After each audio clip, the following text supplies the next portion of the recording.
The world stock market is off to a poor start in 2025. MSCI World is down about 1% year to date.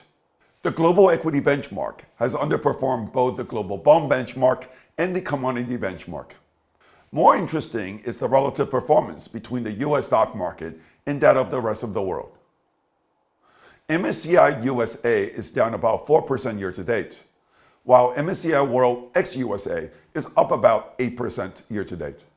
The underperformance of the US stock market to that of the rest of the world over the past 2 months can only be described as massive. As a result, the eye-watering US equity outperformance in 2024, especially following the November elections, has been completely unwound.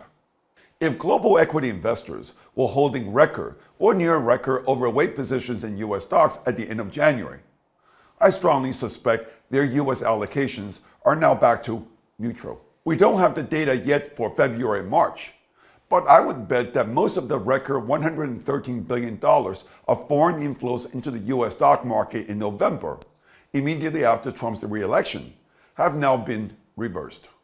The selling of US stocks by foreign investors has been the main driver behind the underperformance of the US dollar year to date. The dollar has done so poorly that only the Indonesian rupee has done worse in total returns, and just barely so. Wall Street can turn on a dime. Just 3 months ago, the consensus in the market was that US exceptionalism was here to stay. 3 months later, 2 months into Trump's second term, the US has lost its aura of invincibility. What is the truth?